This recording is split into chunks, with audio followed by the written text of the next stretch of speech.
আসলে এই উত্তেজনাটা মাঠে যেটা পাওয়া যায় টেলিভিশনের সামনে আসলে এটা হয় না। সবাই মিলে একসঙ্গে নাচানাচি করা, তারপরে সেটা অনেক মজার আর কি। খেলার আগের দিন আমাদের অনেক কৌতূহল আমাদের মনের মধ্যে থাকে। তারপরে সকালে খুব ভোরবেলায় উঠে আমরা এক জায়গায় চলে আসি। তারপর আমাদেরই একজন ছোট ভাই আছে, উনি ঢাকা ইউনিভার্সিটির চারুকলা বিভাগে পড়াশোনা করেন। উনি আমাদেরকে যে বাঘের মেকআপটা এটা করে দেয়।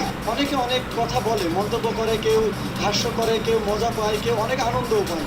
হয়তো অনেকে আমাদের সাথে সেলফি তোলার জন্য অনেকে উৎসাহ বোধ করে। তবে কিছু মানুষ ব্যঙ্গ করে বলে যে তোমাদের হচ্ছে টাইগার না, তোমাদের বিড়াল লাগতেছে, অনেক কথা বলে। বাট আমাদের কাছে এটা হাস্যকর লাগে, কারণ আমরা হচ্ছে আমার মনের থেকে বাংলাদেশের দলটাকে, মাশরাফির দলটাকে আমরা উৎসাহ দেওয়ার জন্য এই সাজ ছেড়েছি।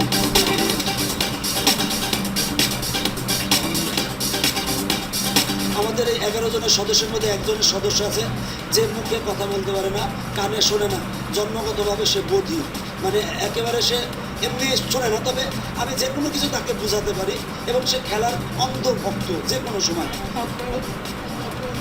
সে বললো যে মাশরাফি হলো বস বাংলাদেশের মধ্যে, সেটা বোঝাতে চাইল বাংলাদেশ এখন খেলা হচ্ছে, সে বাংলাদেশ ভালো সেটা বললো। বাংলাদেশ দলে মোস্তাফিজের থাকাটা অত্যন্ত জরুরি ছিল। আমরা টাইগার দলের পক্ষ থেকে বাংলাদেশ দলকে অবশ্যই অল সময় মানে অল টাইম সাপোর্ট দিয়ে যাব। আমি আমার নিজের পকেট থেকে টাকা দিয়ে আমরা সবাই মিলে খেলা দেখতে আসি এবং আমার নিজের প্রতিষ্ঠানের টাকা দিয়ে আমরা খেলা দেখতে আসি। ওরা অত্যন্ত উৎসাহী, এরা কিন্তু সবাই ছাত্র, কেউ সার্ভিস হোল্ডার না।